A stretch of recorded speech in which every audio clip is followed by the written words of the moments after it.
There. Yes, sir. Fantastic. Ladies and gentlemen, please welcome to the show the wonderful tales you're going to hear are going to blow you away. I'm sure this is Barry Foy, also known as Flash. How's it going down there today, Barry? Where are you this morning? South Carolina?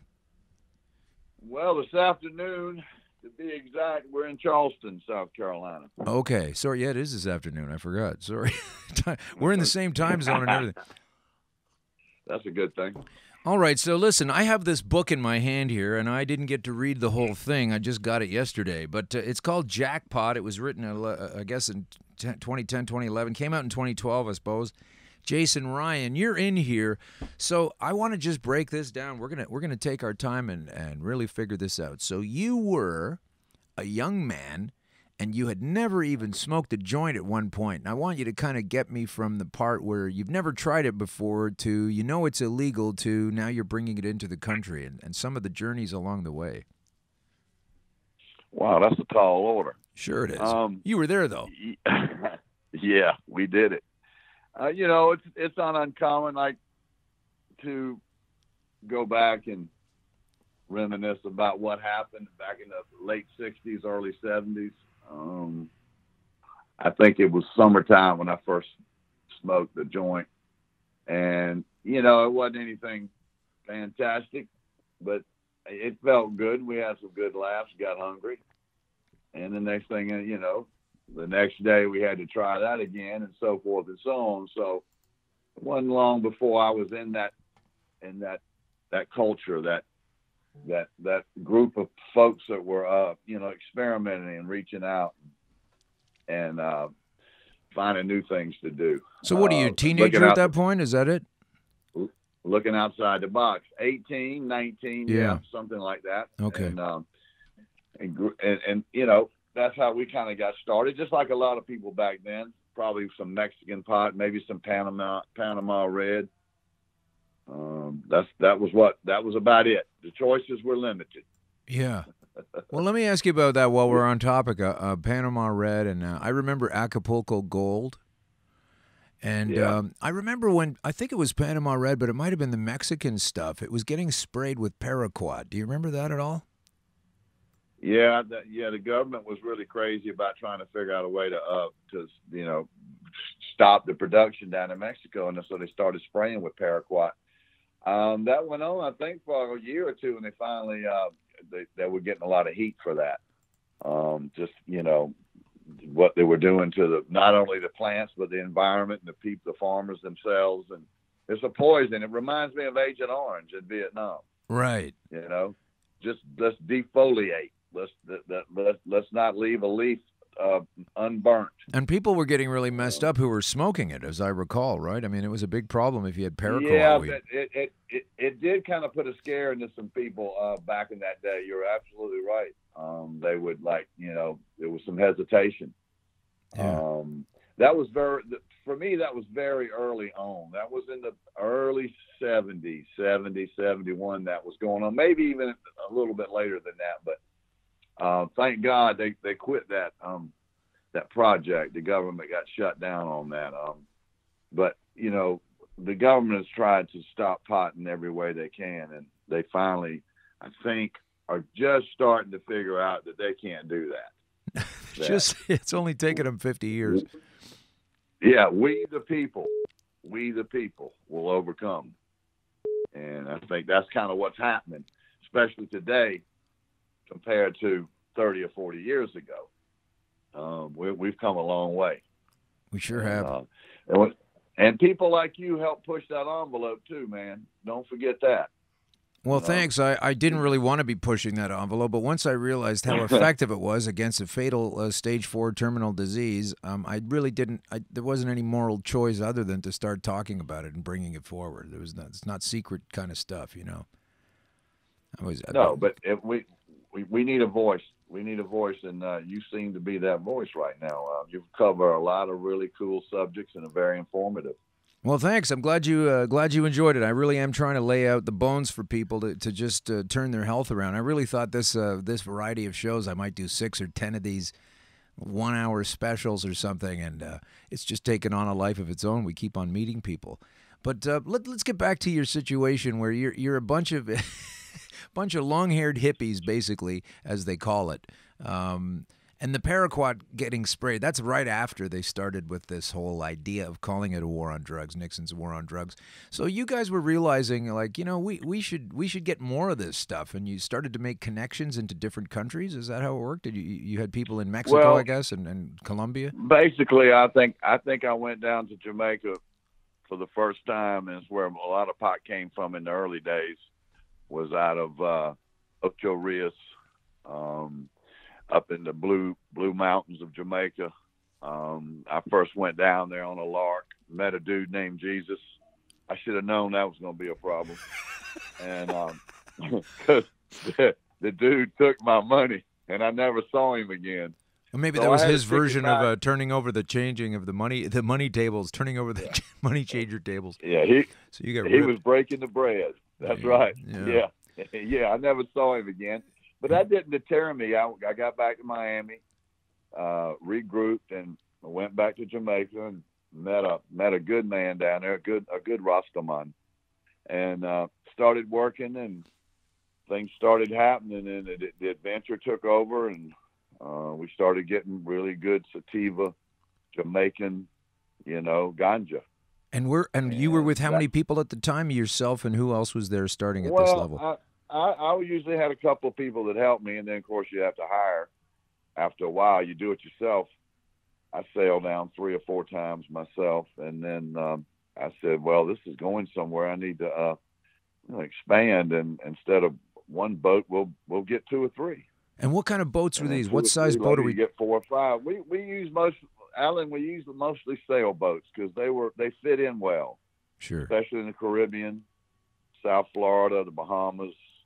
Seen one, you've seen them all, right? Nothing strange to notice. They're all the same, and you have cover. Nothing at all. Just another pleasure craft. Right. So when you're smuggling, you have to remember that word. Pleasure craft. Smuggling. So, sorry. Yeah, you're under the radar, dude. And what kind of music were you listening to at that time? Do you remember? Oh, geez, man, reggae was just starting. Reggae was just starting out. Yeah. Jimmy Cliff was just getting going. Peter Tosh. Right. Of course, everybody listens to rock and roll. All the greats. Of course, they're all gone. Hendrix, the Stones. Sure. Yeah. A lot of blues music. I grew up on R&B. That's what I grew up on. So I loved all music. I mean, if you love music, you love it all. Yeah. Did you play any kind of instrument at all? No, I never played really. I love music, and I know music, but I don't really play an instrument. Okay. That might be one of the things on my bucket list. Well, I was just going to mention it because I've noticed lately in the past 15 months or so, I've been picking up piano, and I've been noticing that I'll do some rudimentary work and try to loosen up my fingers, and then I'll take a little hit. And I'll get a little bit in me, and it really takes you to a place of some concentration, and it seems to just almost instantaneously improve things, and it sort of like leaps and bounds a little bit at a time. I'm getting better at piano, and I think it has to do with unlocking certain restrictive aspects of the left hand versus the right hand. Anyway, I just wondered, because if anyone's listening, try a little hit and play your sax, play your clarinet, play your piano, play your guitar. See what happens. It's pretty cool. Just play on, brother. Play on, brother. It does have an effect that it takes you to another level. Yeah. It takes you to a level that you wouldn't go to if you hadn't smoked, taken a hit or smoked part of a joint or taken a hit. It takes you to it. It opens you up. Yeah, while your pain's going you away. out. You hear notes you never heard before. That's it. Yeah. And you can lay it down like you've never laid it down. And go, exactly. Damn, where'd that come from? Yeah, that's true. Now, I wouldn't want to perform like that because I don't think I could keep it together. But the creativity of that is unbelievable. It just seeps out. So yeah. Okay, so and there's strains. There's strains for that now. You want to be creative, you get your sativa strains out, man, and your creative juices flow. But I just had to throw that in. But go ahead. No, that's okay. So now you're learning about all of this, and you're in Jamaica with your friends, and you're starting to fill these boats up. And how did it go the first time? Like, you must have been a little nervous the first time. You got a boat full of stuff, and you have to meet some heavy hitter who's going to give you a lot of money, or how did it work? Well, it just starts off, slow. You work with a few people and you make some money and you end up going out on your own. I mean, it's just why I eventually found myself that I really didn't want to work for anybody else. I wanted to work for myself, and I could control things.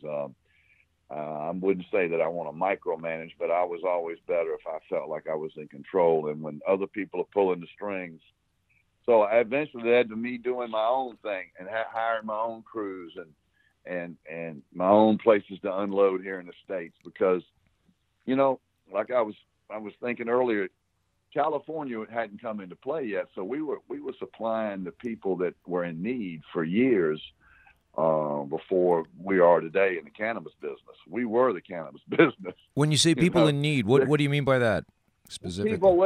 People knew they needed cannabis. They couldn't narrow it down like they do today with how everything has gotten very strain specific. Like certain, you're talking about Charlotte's Web. You're talking about certain illnesses and your own battle. Right. And what worked for you.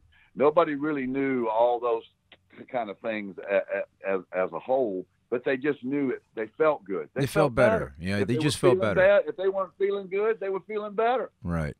When they smoked pot or they ingested somehow. They couldn't break it down like we do today. Sure. But they knew. Yeah. They knew. And so the demand was there, we were meeting a need.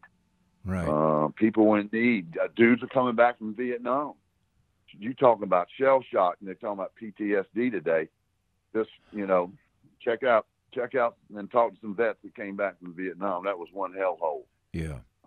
So they came back during those times, early 70s, and they smoked pot, and it helped them. They didn't really know exactly what was going on, and it wasn't as widespread, of course, as it is today. But we created a need, and that was only Vietnam. That's right. No, it was only Vietnam. Yeah. Now we're in Afghanistan, we're in Iraq, we're in Yemen, we're in Syria, we're all over the place. We're all over the place. Yeah. And so I agree. We served a purpose, and people wanted it, people needed it, people asked us for it. When were we going again? Why didn't we have more? Where could they get more? So then you needed to get to So go ahead. So there was a demand, and so and not only was it an adventure, and not only were we, people were feeling good, and they knew it, but we were kind of, pressed into service, so to speak, to fulfill, those needs and those wants from people.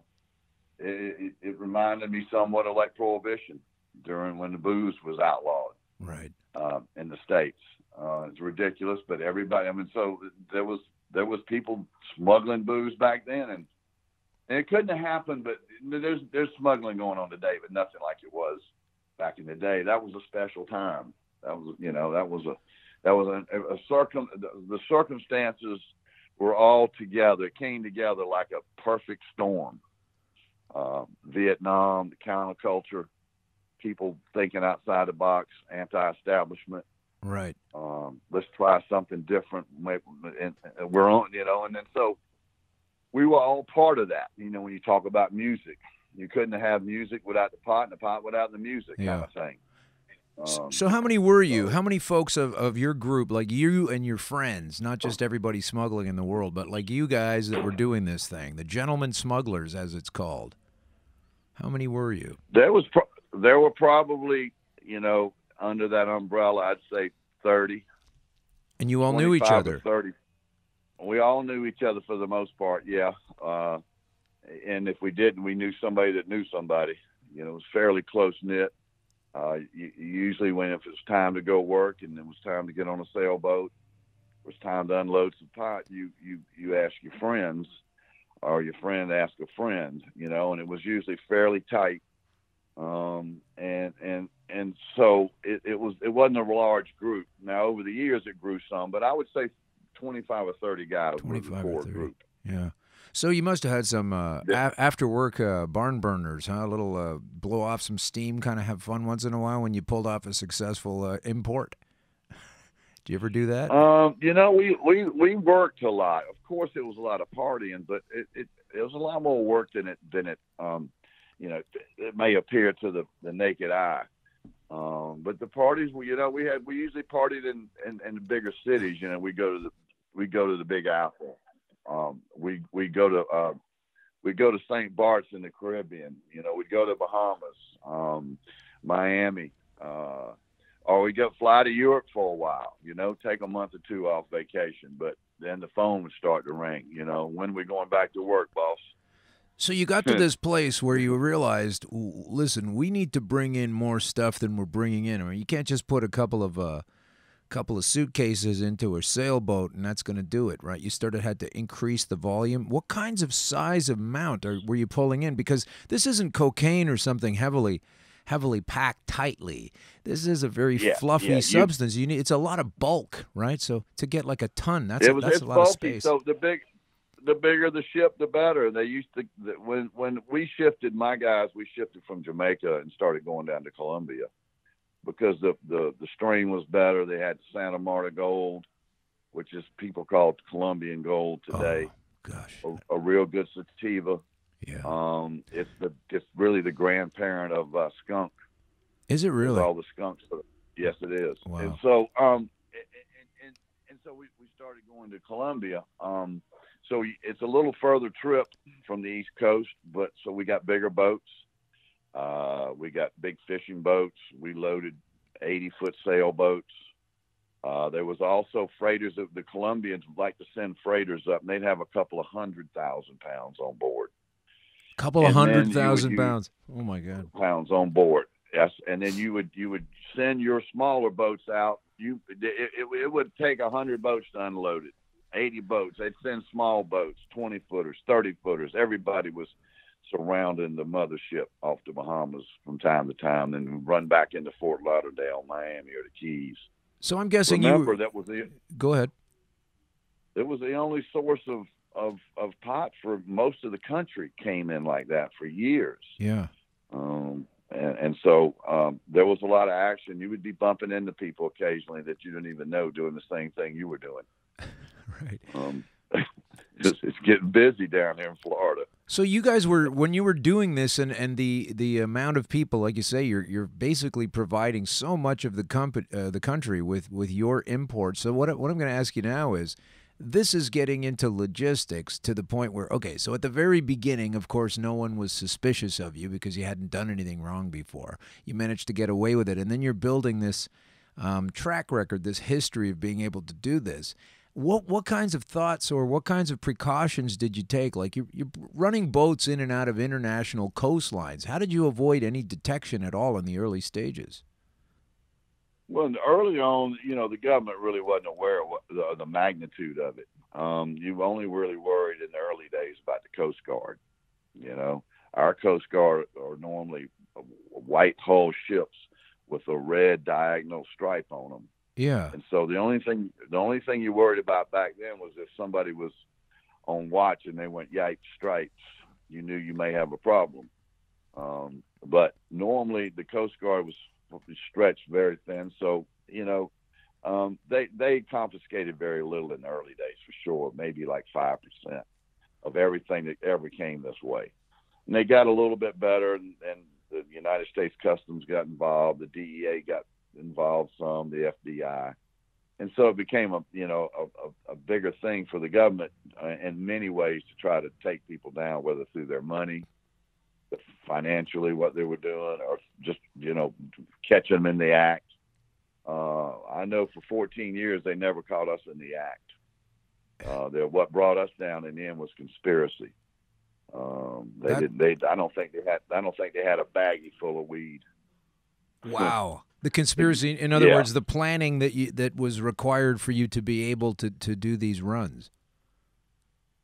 That's correct. The overt acts is what a conspiracy is made up from. I don't know if they have that in Canada or not, but we have conspiracy laws here that are used fairly on a regular basis for different types of crime. But of course, we didn't consider it for a minute that we were doing anything that was illegal.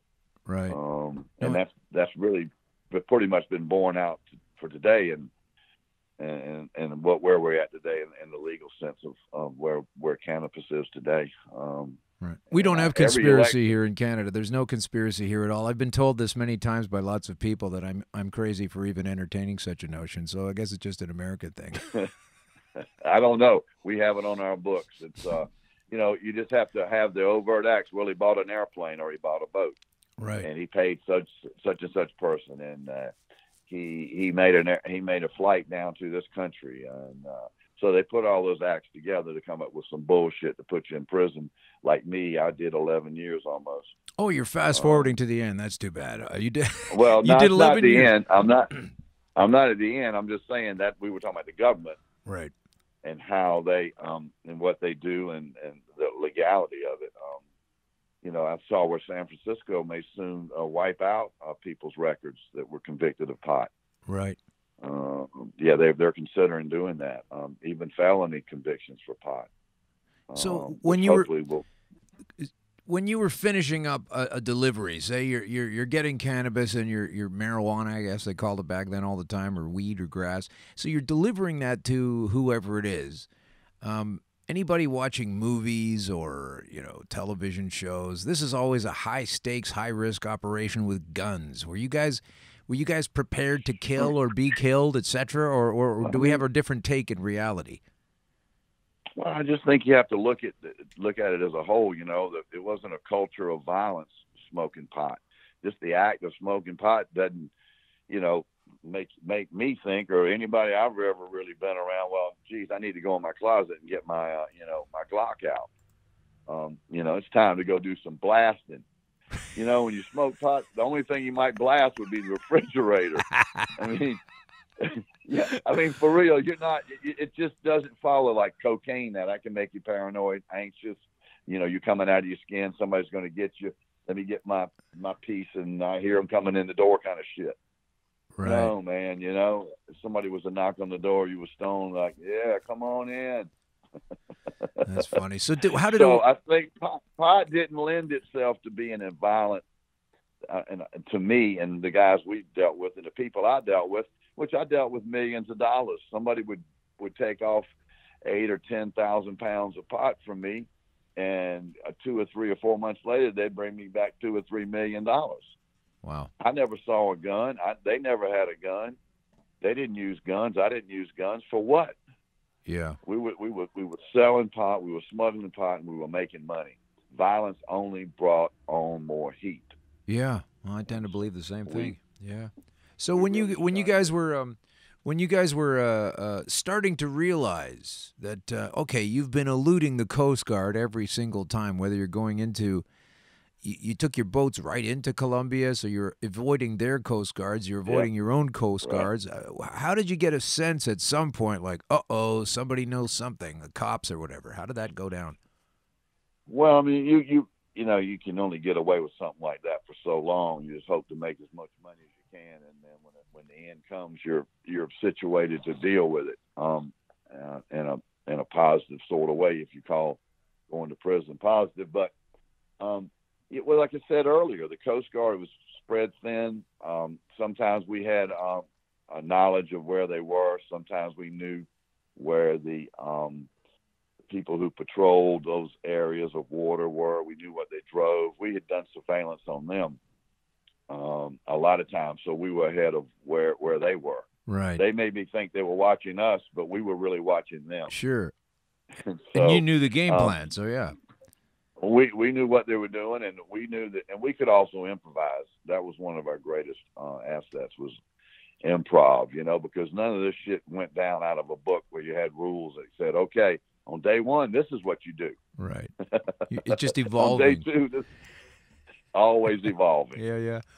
I love the fact that it was nonviolent. It completely makes sense to me. It's the whole mindset. Like you said, the cocaine, nervous, twitchy, kind of jumpy angle. And, and heroin had this dark cloud over it and everything. But cannabis is, it's a peace and love kind of thing. It's an awareness, relaxing. It's just such a beneficial substance. That's what I'm saying. It's got so many positive aspects to it. But it's like anything else. You can eat too much, drink too much. You can you can do about everything you could ever think of doing it too much, and it's probably not good for you. But when you do a dosage or you do what helps you, then without going overboard, then that's where life really is, the balance. Right. And pot has a balance, and pot has great positive things. I mean, you take the Israelis. The Israelis are so far ahead of just about everybody in research. They've been doing it for years and years and years, and they've been allowed to do it.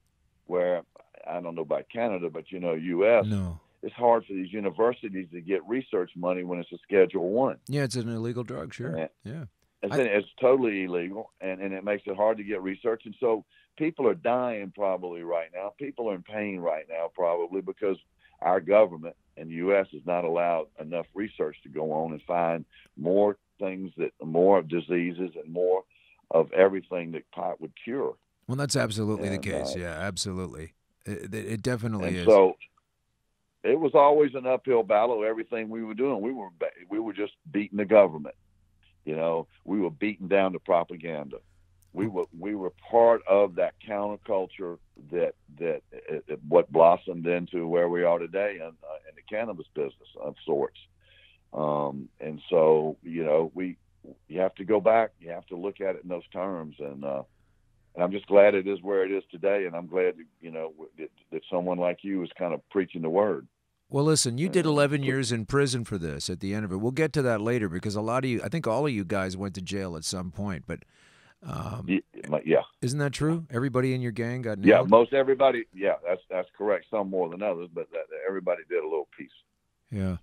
So when you were living at that time, in those days, and you must have been hearing on the news, in the news, on the newspapers, and on the radio, the constant talk about the war on drugs, Nixon's war on drugs, and we found out subsequently the nasty and nefarious and racist and control-based reasons they did that. But that must have been something that, like, you must have had mixed feelings, because here's what I'm going to say. At the one time, you're doing all of that, but if it were instantly legalized, maybe you're not making that kind of money back then, if it did turn over that quickly. So you literally were profiting from the, let's call it, regressive, backward principles of the government. Well, and people still are today, 40 years later. But to answer your question, that dilemma actually came up, when Jimmy Carter ran for president, and he was there in the late 70s. It was actually had a platform to decriminalize marijuana for adults, totally, and we were like, holy shit, this is great. We've worked for 5 or 6 years now. We've got some money. Now it could be legal and everybody can enjoy it without looking over their shoulders. Yeah. But of course, that fell apart for Jimmy for a few reasons. I think it was some internal problems with his son, who was involved in some things and his drug czar, Peter Bourne, were involved with some parties where some cocaine was and some other drugs, and it went downhill. So Jimmy Carter really never pushed it, the envelope. And that all died out, of course, when our hero of all heroes, Ronald Reagan, came into office, and he and Nancy said, just say no. Well, and that was the beginning of the end. Yeah, just say no. Should have been just saying no to Reagan, but it was just right on, brother. It was he was an actor, huh? I mean, when did people start to? That's when I really realized, hey, these guys are actors. I mean, he was a famous movie star, but they're all actors. They're enacting. There's no democratic will here. When most people want to buy this stuff and want to get it, and they say it's a democracy, and then it isn't, because they punish people who use it. Still going on. Yeah, that's the terrible part. The two bad parts are you can go to jail still in a whole lot of places, and people are dying and in pain because of lack of research on a natural herb that was put on earth that man's been with for ever since we were here. It's a lot of mind control. They say things like, sure, you need this medication because it'll lower your inflammation in your knees and your joints and stuff like that, and you need this one to get rid of your back pain, and you need this muscle relaxant to do this. And instead of just accepting the fact that this stuff targets the entire body.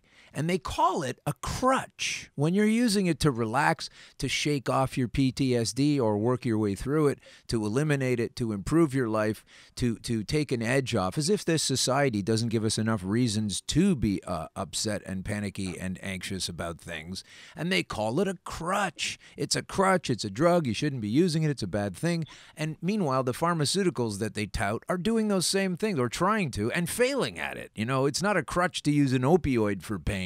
It's fattening somebody's wallet, but it's a crutch if you take cannabis oil and use it for pain. You know, this whole double mindset that people aren't seeing is, I can never get past it. Well, it's part of the propaganda. It's part of big pharmaceutical companies do not want their pot legalized right now. They're not in position yet. Of course, they're trying to position themselves because they know it's coming. Yeah. But they're not ready yet, so they lobby that. They come up with that bullshit. And if you take one of those pills that you just mentioned, or 2 or 3 or 4, whatever you're taking them for, the side effects that you didn't mention are pages long. If you have this, now turn the page and pay of side effects that the pharmaceutical medication today is crazy. It's off the chain.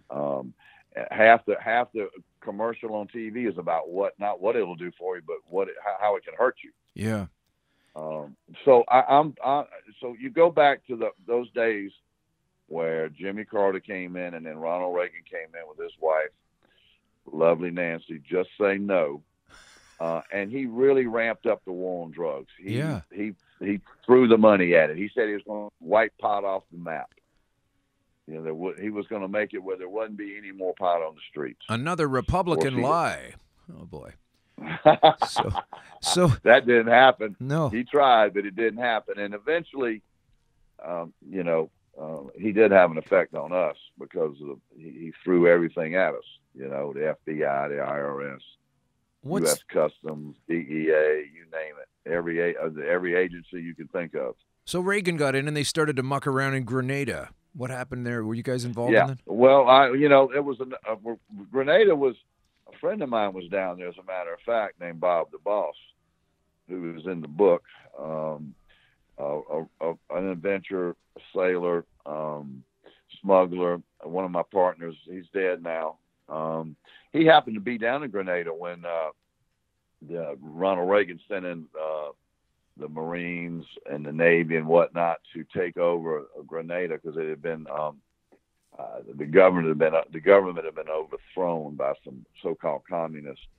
And so my buddy was down there, Bob the Boss, on his boat, beautiful 75-foot custom sailboat, and he helped them get ashore. They didn't know what they were doing. Some of the Marines that came there, and he'd been there anchored up. He was staying there anchored up. It's a beautiful island.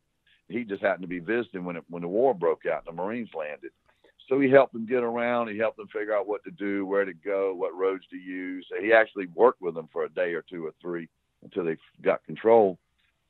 I think one of them gave him a grenade launcher as a gift. What? Here, take this. You may need it one day on board. You never know if the pirates are going to board you one day in your right. Your yachting world that you're in. So he actually got busted with it, I believe, when they finally took him down. He had the grenade launcher with him. But we were in the islands everywhere. Grenada. We were in St. Martin. We had a lot of our money was in offshore corporations. Like St. Martin has a Dutch side and a French side. The Dutch are very friendly back in the day for setting up offshore banking accounts, because we didn't want our money in this country. They may find it. They may run it down. We had money in Liechtenstein. We had money in the Channel Islands over in Jersey, England. We had money in France. Money buried. We had money everywhere. Money everywhere. That sounds so American. It is. It was totally American. That's so cool. Listen, we're going to take a break for just a little second. We do have the wonderful Barry Foy on the phone. You might know him as Flash. You might know him as one of the guys who got involved in bringing cannabis into the country in the first place. Right on. But right now, Have to do a little throw out here for Truth Seeker app. Truth Seeker app. Truth Seeker is for discerning news junkies. So let's say you want to listen to this show, or Conspiracy Queries, or perhaps Scott Horton, or Red Ice Radio, or Skepticality, or Rune Soup, or Media Monarchy, or The Jimmy Dore Show, and so many more. You want to get on Truth Seeker app. It's an app for your Android. It's an app for your iPhone. We're happy to be on there. It's a great little app. Maybe you only need one app on your phone, and if you do, for your news and your information, maybe you want to get it from Truth Seeker app. Download that right away. Well, just wait till the end of the show and then download it. Okay, we're back now with Barry. Barry's on the line still from Charleston.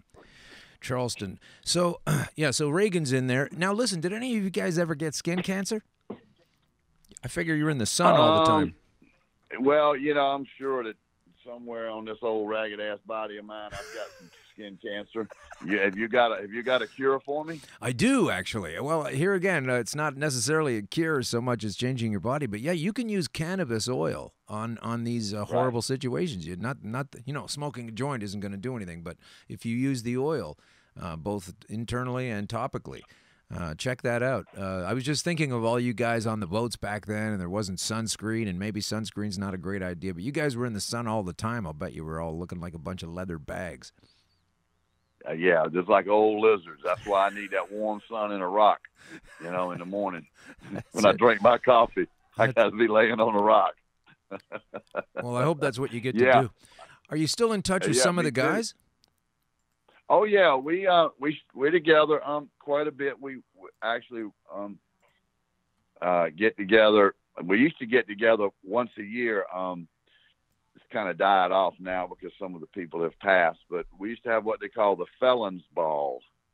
Okay. And a friend of mine, one of the guys, and he had a big spread, nice house, and so we get together, the 15 or 20 of us that had been in prison. We were all basically out, and we started having the felon ball once a year so we could all get back together and reminisce and, socialize and catch up with each other. That's good. Well, I'm glad because now those guys aren't still in jail, right? Like you're all out of jail now. And no, everybody's out. Everybody's been out for years. Okay. So you have to keep it in the timeline. I think the most anybody did was about 16, 17 years. I'm going to read a chunk from the book here and just get you to comment on it. The preferred method of boarding a ship for customs officers was to approach a vessel slowly, announcing U.S. Customs with their bullhorn as they surveyed the scene. Then they would say, "How many men are on board?" They'd ask that through the bullhorn. "Do you have any weapons?" And so on. After that, the patrol boat would pull alongside, asking for cooperation as they tied off to the other boat and secured fenders. 2 customs agents could board, while a 3rd customs officer kept at the wheel of the law enforcement vehicle. Tonight, Bell and Jefferson couldn't count on cooperation. In light of the sailboat heading to sea, the boarding could not be a protracted by-the-book affair. The only choice was to ram and board the sailboat, they decided, with Jefferson as the sole boarding officer. Jefferson readied for a full assault boarding, weapon drawn. He held a Smith & Wesson .357 revolver, a veritable cannon capable of instantly dropping a man. It was one of the few weapons the Marine officer said he could count on not to be corroded by salt. Strapped to his body were speed loaders and at least 5 pairs of handcuffs. So that's not any kind of fun, hey, when a guy like that gets on your boat? No, I think I believe I know what the story you're talking about that particular night. No, it's not, and they got lucky that night. That was a boat that was full of hash from Lebanon. It had sailed all the way from Lebanon through the Med, across the Atlantic, and had come there that night to unload. And they just happened to be one of those nights, and I believe it was in the early 80s when they started doing patrols on certain waterways and happened to see a boat, suspicious boat with no lights on. Normally, if a boat's underway or anchored up, there's a light either on the top of the mast or there's running lights, starboard and port. But this particular sailboat had no lights that night, and they saw it off in the distance at night. I guess they had night vision glasses and spotted it, and that started that cascading downhill. And everybody, they busted about 15 people on that deal and 15,000 pounds of hash. So did you ever make that sail from and to Lebanon? I mean, that's a long ride, isn't it? No. That is a extremely long ride. Was that like 3 weeks or something? Very dangerous. A lot can happen in that trip. At least 3 weeks, sometimes more than a month, depending on if you had any problems, you broke a mast, you had engine problems, ran out of food or water. A lot of things can happen. Yeah. On that type of, anytime you're on the water, anything can happen. Sure. It's you against Mother Nature. Yeah. So that was part of the adventure. That was part of sailing down and loading the boat and coming back. And so that's the kind of problem. Go ahead. Taking that risk, taking that chance. That's adventure. So that's the kind of thing that can happen on the high seas, right? Where all those things you can take on water, all this kind of stuff. But as far as legalities are concerned, when you're in the middle of the ocean, it's probably nothing, right? You're more concerned about approaching the coastline when the authorities are involved. Well, exactly. There's nobody out there. There's a big ocean out there, as they say. No, you always tighten up when you could see land or you were close, because that's where the danger was. It wasn't out in the middle of the ocean. Yeah. Not from any law enforcement. Right, so you're dealing with the elements in the middle of the water, and then you're dealing with maybe the police and the Coast Guard, et cetera, when you get close. So it's always a bit of a high stress thing. That's what it was very stressful the entire time, but it paid well, and you had plenty of people standing in line that were ready to go. There was never a shortage of people wanting to experience the thrill, to experience that successful operation, so to speak, that Jesus, man, look what I've done. I brought back a boatload of Colombian gold. God, just look at it and you see it all. And when you were down there, it's all part of a successful mission of sort. We beat them again. So how much weight on a ship like a large run from Lebanon? This is Les Riley organizing this, is that right? Yeah, Les organized a lot of those. That there could be as much as 30,000 pounds on of hash. Okay, so that's 15 tons or so, close to that. That's 15 tons, yeah. So if you have 15 tons of cannabis on a boat, or let's say you've got a small, whenever you guys were doing the briefcases, the suitcases in the early days, but when you have that much weed, how do you deal with the smell? I mean, isn't it when you pull into the harbor, everybody could smell it, or did you plastic contain it, or how did you keep it all segregated so it wasn't so obvious? Well, it really wasn't segregated. You piled it in, and you hoped you had a little space left in the galley to get down and maybe make yourself something to eat on a hot plate, and get something cold out of the fridge if that was all possible. And you were sleeping on top of bales. It was a lot of times. If another boat would come up on you, it would be immediately recognizable as a boat full of weed. It was just everywhere. Sometimes you just packed it to the gills, because why leave one bale behind?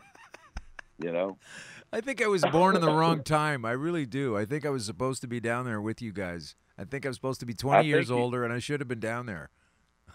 I think you were in spirit. I think so too. I think you were in spirit. So there was a lot of high seas drama. Yeah. It took a lot to pull off operations. It took a lot of luck. It took preparation, and it took people on this end that were willing to take the chance too, and get out there and hustle it and find buyers. We didn't have dispensaries back then. No. You had to make it for yourself, and so it took a large group of people on both ends. I mean, pot we brought in and hash we brought in went New York, Boston, Chicago, Memphis, Dallas, Texas. That was all your weed. D.C., you name it, it was there. Pittsburgh, Philadelphia. We had people in all those cities. Okay, so you weren't doing all of that yourself. You were bringing it in. So those people doing that, there are PTSD Vietnam survivors helping you out with this. Is that right? Yeah, we had people that would come back from Vietnam because they were trustworthy, as well as they had been in combat and were used to high stress situations, and we used quite a few guys I know that came back from Vietnam that worked in this business of smuggling pot. They did a good job. They liked what they were doing. They were naturals. And I guess And that was so, shell shock back then, that they were not PTSD per se, but they were messed up from going to Vietnam. So they got to use some of the product, and they found that took the edge off while they were doing their job of proliferating. oh, of course, and all it was a web of folks to make it all happen and make it successful and come to fruition, which would be in the end that you collected your money for what you were put through to make this happen. I mean, it's very easy today. It was very difficult back in my time to bring this product to the people. Yeah. And bring them joy. Foy brings you joy, is what I used to tell folks. Yeah.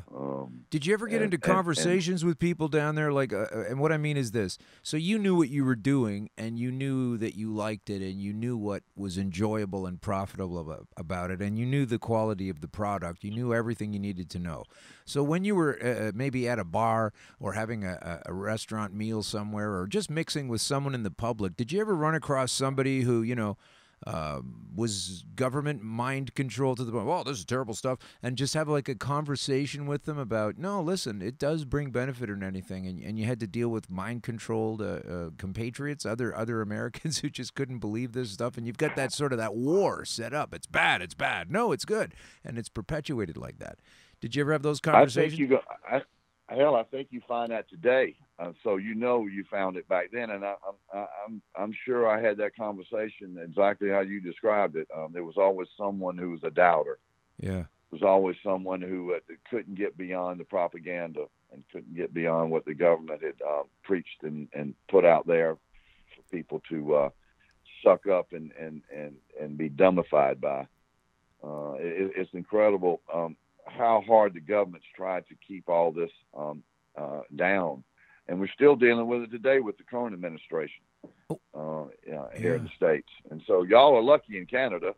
You've got a good prime minister. He makes sense, or at least he's trying to make sense of it.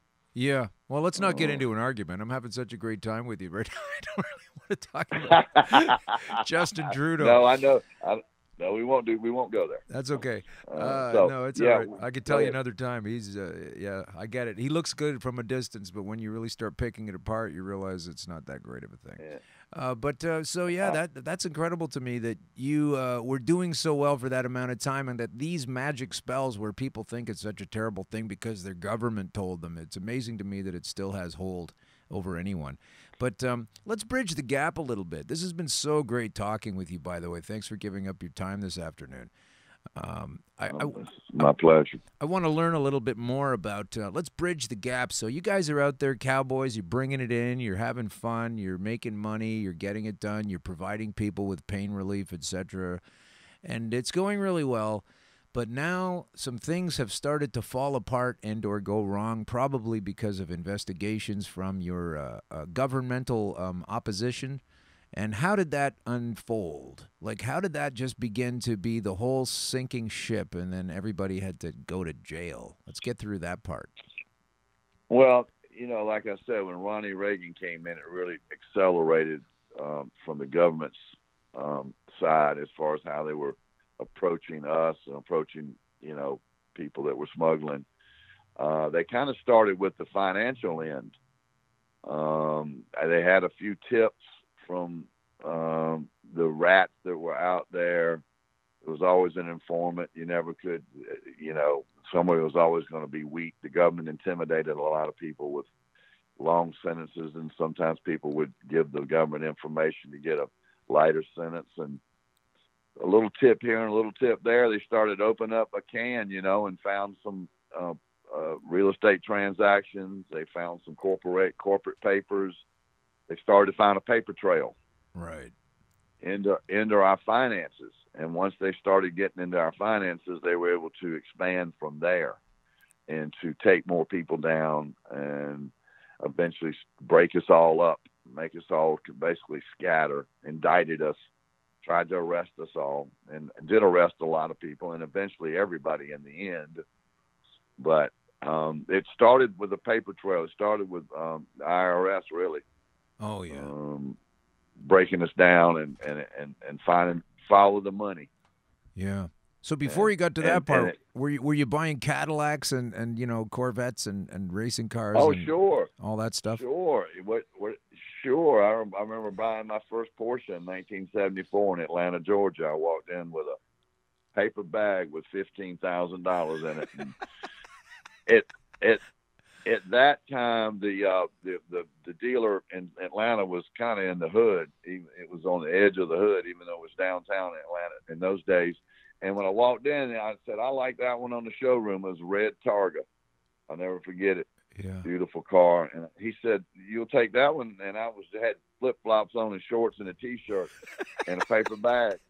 And he looked at me like, you're not, dude, you really ain't going to be able to buy this car for real. Yeah. I said, yeah. He said, how are you paying for it? And I said, cash.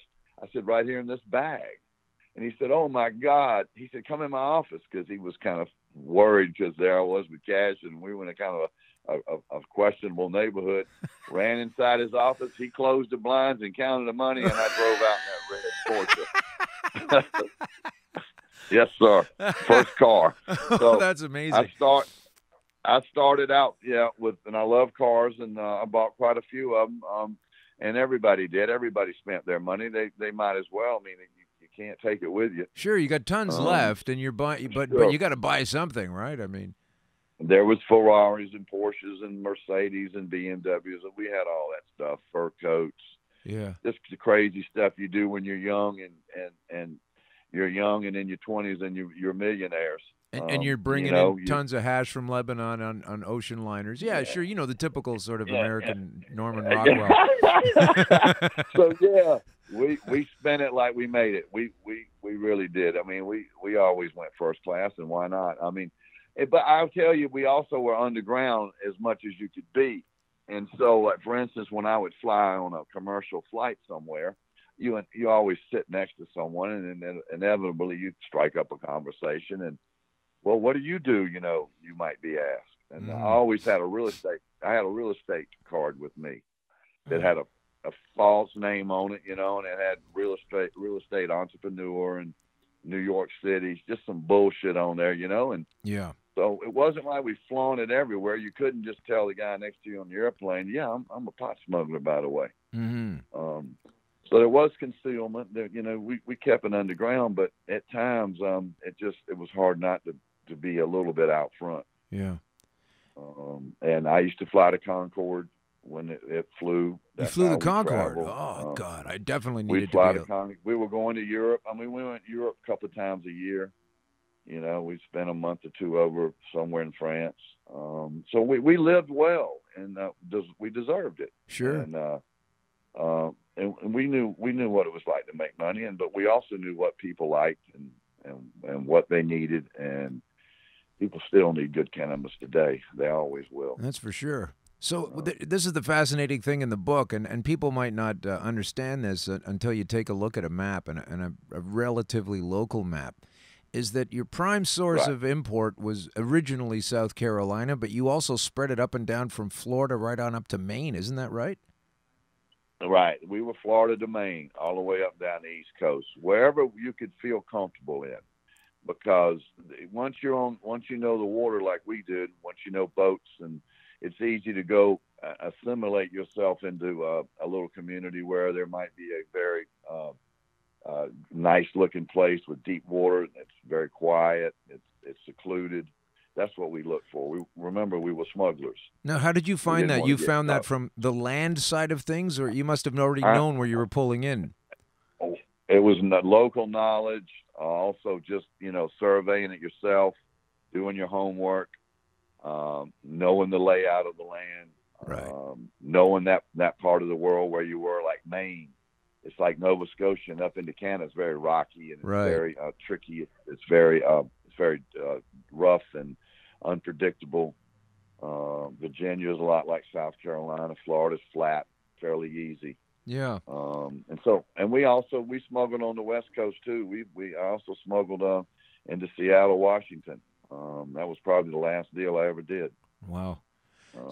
We came from Thailand.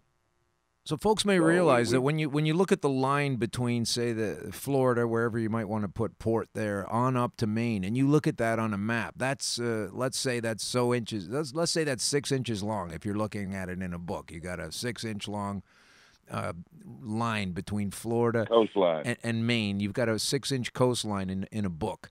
But that's not really the case though, because if you zoomed in on it and you unbent the curvy lines that make up the shoreline, that thing is so long. You've got an unbelievably long. So you're scoping it out from land. Oh, we can put it into this cove and we can put it into this town, and there's so much more. It's not just like Boston, Philadelphia, New York. You're done. It's like all these inlets.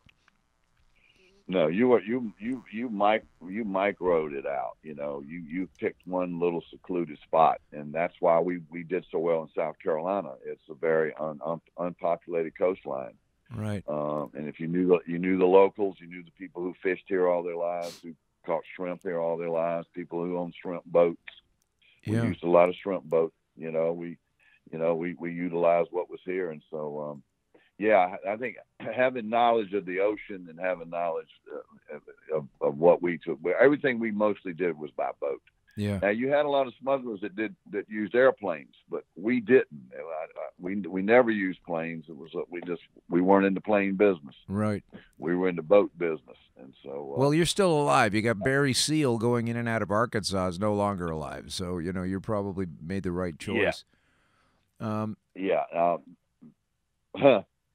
Yeah, he met his demise, but the government was involved in pot smuggling as well. Yeah, and how does that work exactly? What does that work? How is the government involved?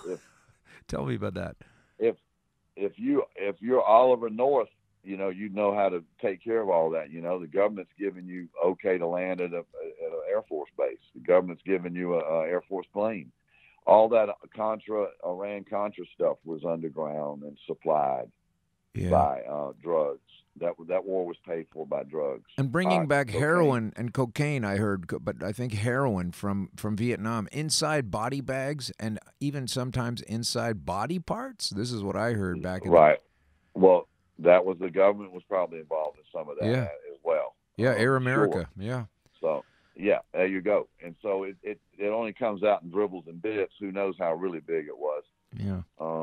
When you land at Air Force Base, nobody really knows. So that went on some, but we didn't really bother ourselves too much. We were busy doing what we knew how to do best. Now, I know you've been up here before in Canada. I realize that because there was a time when you were hiding in Quebec so that you didn't get in trouble from the federales down in the United States. Is that right? You were in Quebec for a while? I was actually in Montreal. Montreal. Okay, well, we have a question here up on the thread. It says, does Barry have anything to do with all the hash that was in Montreal in the 70s? If so, I would like to thank him. So I remember as a kid, a high school kid in Toronto, we always had weed and stuff, but it was always coming from Montreal and Montreal. The hashish, it was always coming from Montreal all the time. We never made that. We were late 70s, and the Canadians always had hashish, and more so than Americans. Americans seem to be more pot oriented. Yeah. And still are today. But I was in Montreal at one time. And actually crossed the border and had a foot chase there at the border of Canada and going into New York at a customs station. It's in the book. It's kind of a crazy chase scene. It's probably going to be in an upcoming TV series soon. Let's talk about that for a second. Yeah, we've got a TV series featuring you fellas now. Can you tell us a little bit about that without jumping the gun? Can you tell us kind of what's the scope of the show? Well, without jumping too far ahead, it's in the works. There's a Canadian group that's very interested and has bought the life rights to some of the players that are involved and have started doing some interviews. And I think they have the concept that we want to do a TV series out of it, which is very exciting. We've been trying to do this for some years now, since the book came out. The entertainment business is a difficult one. I don't probably have to tell you. No. And so it's taken a while to meet the right people. But my new motto, and I've always felt this way, I just haven't expressed it, is I love Canadians. Well, that's good. I like a lot of them. I do. I like a lot of And Canadians. so Many of these them. guys that are interested now are very, very interested. They're very determined. I believe they're going to be able to pull it off, and we're down with them 100%. That sounds great. I don't know what you're going to talk about or how it's going to be, but I'm sure that would be tipping your hand, and let's not do that. But it sounds like it's going to be a lot of fun. You'll have to come on again when it's going to launch, and we'll talk to you some more. I'd love to do that, and I'm sure that they would like that as well. Let the people know what's going to be out there for them to watch. So some of the things that were interesting in the book and in your story, and it's pointed out many times, and we've already talked about your relatively calm and relaxed ethos of running this stuff. You weren't a bunch of crazy machine gunning lunatics. Is that the feds or the folks, the cops involved in taking you down, if you will, were quite, what would you say, respectful or relieved that they knew that you guys weren't violent, and that some of them look back now on that time of chasing you down and arresting you with a lot of fondness as far as policing goes. Did you ever meet some of these guys and talk about that after the fact? Or?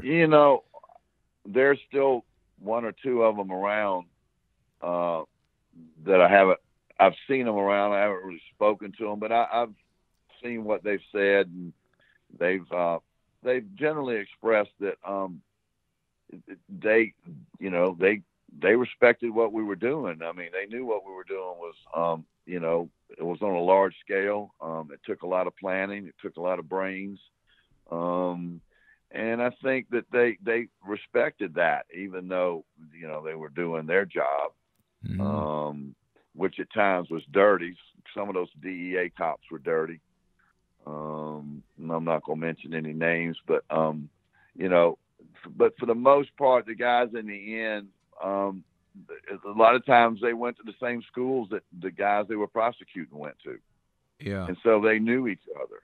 They knew one another. They were in the same fraternities in college. They knew people's families, knew each other. The prosecutors knew the defendants' families and stuff. So it wasn't like they were running after, somebody that was, getting ready to do something crazy and violent and extreme. We were, when it turned out, we were just, we were on an adventure that was something good for people. Yeah. And I don't know if they realize it from a cannabis standpoint now, but they realize from a respect standpoint and the logistics of the operation that, that we have a respect as business people almost. Yeah. Well, maybe what we pulled off. I mean, remember, they couldn't catch us. Right.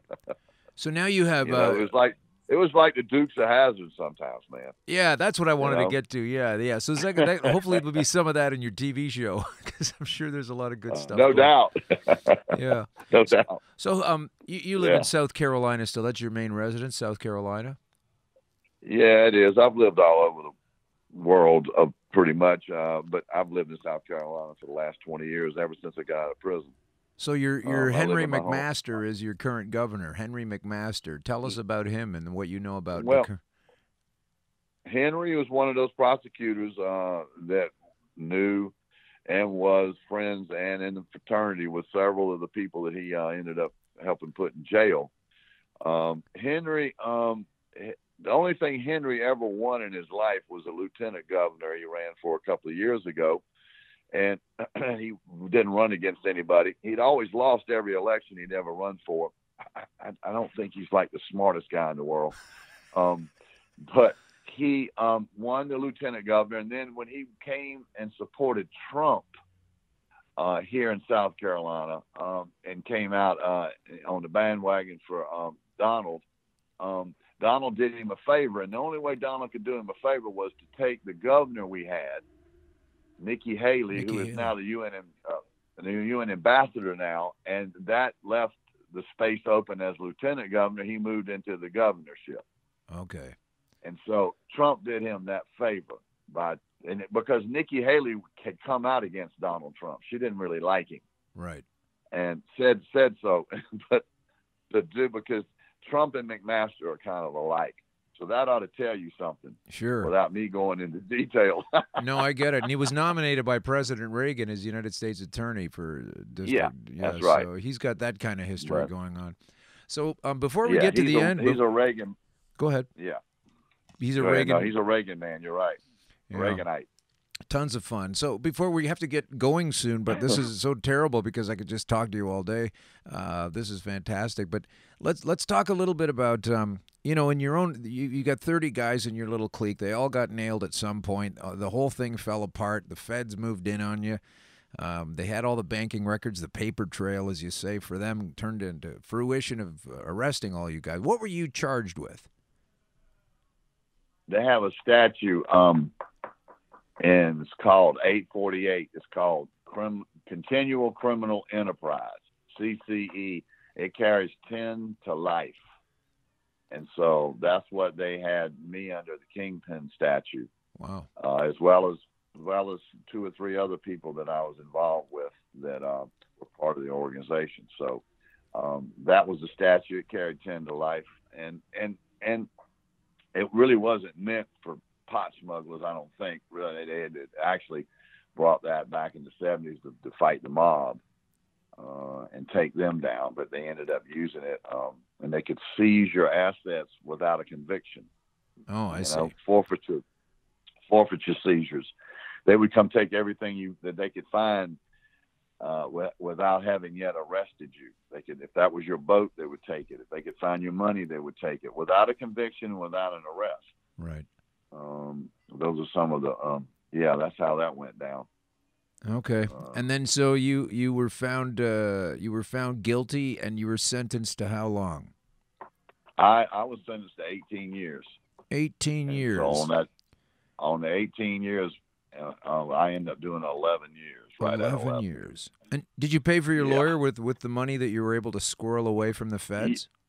Yeah. I had money for attorneys, but that attorneys weren't going to do me any good unless they could come up with some kind of something that nobody had ever heard of. Right. When the feds get you after hunting you for 4 or 5 years, they have so much on you that you're going down. Yeah. They're very when they get you, you're done. You're not going to beat it. The feds have about a 96 or 97% conviction ratio. Okay, so tell me this. You're in jail. You've been doing time for a little while, and boy, oh boy, you got a hell of a lot more time to do. Did you have any measure of respect for yourself in the prison from the other guys because of what you were doing, or did you have a tough time in there? And did you? No, I mean, I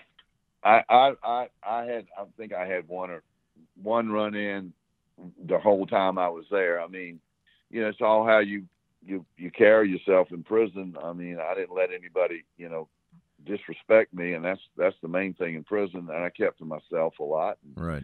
I struck up partnerships, so to speak, with some of the guys some Gambino folks out of New York, and I structured myself with the right people in prison, and stayed to myself. So I never had a problem. Yeah, and I probably got a little respect for who I was. I mean, I didn't flaunt it and whatnot, but people find out, they find out who you are. Sure. Yeah. And at some point, did you think, gee whiz, I wish I didn't do all that stuff. Now I'm in jail. God, did you never thought that? No.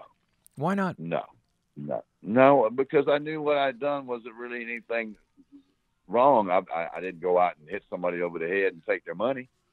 I didn't go beat somebody up or shoot somebody and rob them or we I didn't go steal anything. I didn't take anything. People begged me to or wanted more. When am I going to get more? It was no forcible act that we were into. And so hell no, I would do it all again tomorrow. Well, however gently you'd like to color all of that, I still am nothing but grateful for your, let's call you a pioneer. Let's call you, let's call you a smuggler. That's what you were doing. But I love that you were doing it, and I love that your folks, your fellows on your team were able to import that, create an awareness. I'm sorry it took 30, 40 years for us to kind of even get close to turning things around, but you guys made a great sacrifice, and I am so thrilled to be able to speak with you live in person. Well, not almost in person, but you know what I mean. I'm very thrilled to be able to say thank you for doing it. You might have taken those 11 years as no big deal, and you worked your way through it, but to me, it's it's like just about almost a fifth or a quarter of my life. So I have my life because I was able to get into this stuff, and it's guys like you that kick the damn door open. So my hat's off to you, and I'd like to express great good luck and good fortune on your new show. Tell me some other stuff you've been doing since you got out of jail, which was, when was that, and what have you been doing other than just building up this TV show, etc.? What are you up to now? I got out in prison in 1995 and pretty much went back into what I had known before and what I had invested a lot of my money in that I had made over those years smuggling, which was real estate. Oh, I thought you were going to say you opened up a Porsche dealership and sold a lot of Targets. That would have been cool too. I would have loved to have done that. Believe me, I'm still a fan. Yeah. But then I kind of combined the real estate business and the construction business together, and I've been in those two fields for the last 20 or so years. I've been in the restaurant business occasionally, Yeah. And but that's a young man's game. I'm 67 now, so I'm kind of on the downslope. I'm easing out of all that. I'm trying to spend some time. I got a couple of young kids still. I started a second family, and I've got a 10-year-old and a 16-year-old daughter. Fantastic. So I try to spend as much time as I can with them, and while the days away, and go out to California and see what they're doing. I've got some investments in California in the business out there, in the cannabis business. Yeah. And so I pay attention to that, and I'm involved with that somewhat. And there's a group out there that my buddies in California work with, Weed for Warriors Project. Weed for Warriors, okay. Weed for Warriors Project. You can find them at Weed for Warriors Project at WFW_project. Okay, thanks. We're going to look you up there. We also have Green Veterans here in Canada. Once again, the book is Jackpot, High Times, High Seas, and the Sting that launched the war on drugs by Jason Ryan. We've got all of these great stories from Barry in here and more, and the other guys. It's a really fun read, and I'm saying that as a person that hasn't read it, but I've read about it, and I've read the beginning and the close. I just got the book yesterday. We didn't know you were going to be on. Thank you so much for coming on, and good luck in all your future ventures. I hope I get to see you in your own backyard sometime. They usually only say this to the military, but I'm going to say this to you. Thank you for your service. Well, Alan, it was a pleasure. I'm a fan of yours now. I've already watched quite a few of your interviews. I think you're really, really good at what you do, man. So keep up the good work, and I'll be following you. And if you're ever down this way, please stop in, and I hope to be talking to you again soon. Thank you very much. I'm hoping to take you up on that. We will definitely have you back on at the very, very least. Thank you, Barry. Smoke 'em if you got 'em, brother. Smoke 'em if you got 'em. Okay, thanks a lot. That was Barry Foy, also known as Flash. That's kind of weird. I know another guy, Flash, in my life. He's got nowhere near the brain power of this gentleman right here. So not always do you get the name Flash, and does it make sense? Hey, so we're getting close to the end of the show now. This is kind of long. We've got a couple of minutes left to go, but I still have to speak with somebody else. And that particular person is awaiting my call. So let's go to that right now. And it's hopefully, I'm not going to tell you who it is until we get him on. Okay, here we go. God, that thing's loud. Hey, this show's live, and I'm kind of operating it by myself, so I'm sorry about any kind of volume glitches and hitches that might happen along the way. We are calling this gentleman. I wonder if he's going to be able to answer. And it seems like... yeah, or it seems like... nope. Are you there? Oh, you're there. Hey, I Paul. am here. How's it going? Paul Hartman, ladies and gentlemen, guest from a few episodes ago. How are you today? I'm excellent. How are you, Alan? I'm excellent too. Did you get to hear me speak with our friend from South Carolina? Absolutely. I listened to the whole show intently. What would you have asked? We weren't able to do a crosshatch. I wanted to bring you in on it because you have an incredible background experience as well. We've only got a couple of minutes. I'm so sorry, but I was enraptured by the man. But what would you have asked him if you got the chance? If he knew Mark McIntyre would be one of them, who was a huge smuggler from Colombia. And it was from Colorado, and someone I knew well. But yeah, so many things in common. You know, that whole time period on the West Coast was, and I think the timeline for California started earlier because surfers who were going surfing in Mexico brought in the first marijuana other than what Mexicans brought in. And that was early, you know, in the 60s and early 70s. You mean on with a backpack on their surfboard or something, or how did they do that? Oh, all kinds of ways. Like my first smuggle I did when I was 19, I carried 100 pounds, 8 miles into Bisbee, Arizona, right? And people were stuffing panels in cars and you know, going down and surfing in Baja and then crossing the border that way with the wheel well stuffed full of pressed cannabis, you know? Yeah. So, and then people started doing airplanes or making all kinds of modified vehicles. The first stuff I did, other than the backpacking thing, were ground vehicles where we would take fifth wheel trailers and we'd shorten the interior by 2 feet and put an extra step in over the bed that went over the truck. And we'd have to press the stuff really hard, but we'd get 2,000 pounds in it, you know. How did you press it exactly? What did you have, like a compression unit? Yeah, we'd take trash compactors down there. Oh. And we would use trash compactor bags and we'd place the stuff in. And just crank it down, you know. And it wasn't pretty, but at that time, you know, weed was seeded and you had to go through a lot of it to find the very best stuff. And a lot got damaged in transport. You know, you can fill a boat full of weed and it sits on the bottom of a boat bouncing around in the sea for a month. And it's not the way it was when you packed it, you know, right. When it gets there, you know. And if it was coming from Thailand, you know, they packed that stuff in Thailand green and it would get here and it would be gold or it'd be moldy, right? And, you know, so it was one of those kind of deals where getting it to that point where quality was what it was about were the kind of things I did, right? I did my smuggling and then I became, because I could communicate well with the people who were growing it and knew what it was the problems were that they had to solve, and I would teach them how to do that. And that was when the seedless really started to happen more consistently. And then the nature of how we packed it became more refined. And for me, like, I couldn't wait for a boat. That was too much stress. It took too frickin' long.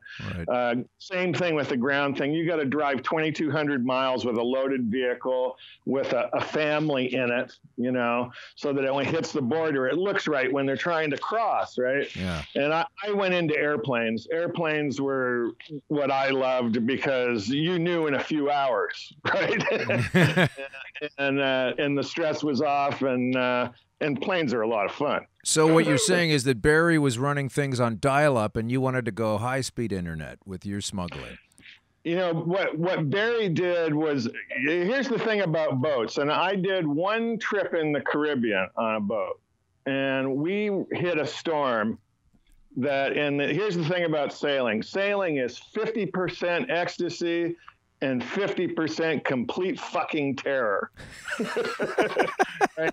And he knows it, and he will go, he's nodding his head, I can guarantee you right now, because he's done some of those long runs, and you just don't know what's going to happen. And the weather in the Caribbean changes so fast. And we came down, we bought a boat in Costa Rica. We went down through the Panama Canal and we went to Colombia, and we picked up 125 pounds of hash oil. Wow. And we strapped it to the deck in butane tanks that looked like the tanks we used on the boat. And so we're coming up, and if you look at a map of the Yucatan Peninsula in Cuba, you see that they're not very far apart in nautical miles. It's a very narrow stretch, and you want to hit the center of that because you want to stay away from Belize and those areas where at the time they had Belizean pirates and shit like that you had to deal with. And we got into a storm where the wind was blowing straight down. And we were on a 40-foot trimaran. And, you know, when the wind comes and it hits the water and it gets under the wings of a trimaran and the amas on the outside are flapping like a seagull's wings. Right. And all you can hear is, holy shit, the boat's going to break up any second.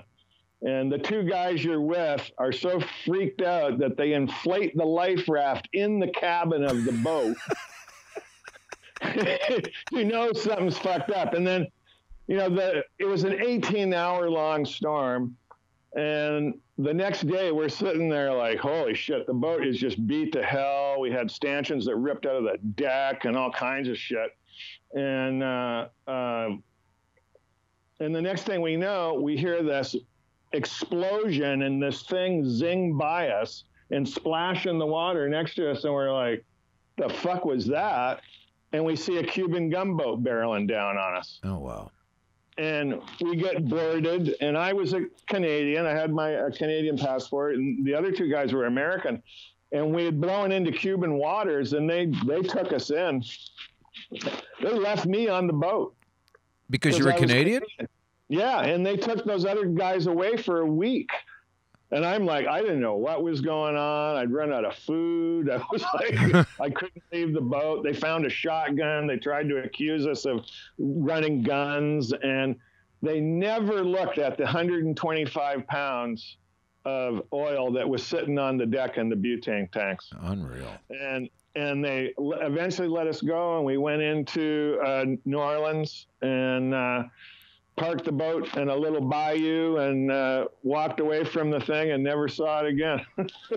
Well, Paul, you know, we could just sit here and talk for 2 hours, just you and myself here. So we're not going to do that. We're at the back end of a crazy long show. I hope you enjoyed it. But I want to tell folks a couple of things. Number one, Paul is going to be on the show again in a couple of weeks live in the studio here with us. I think it's April 10th or something. I'm not sure.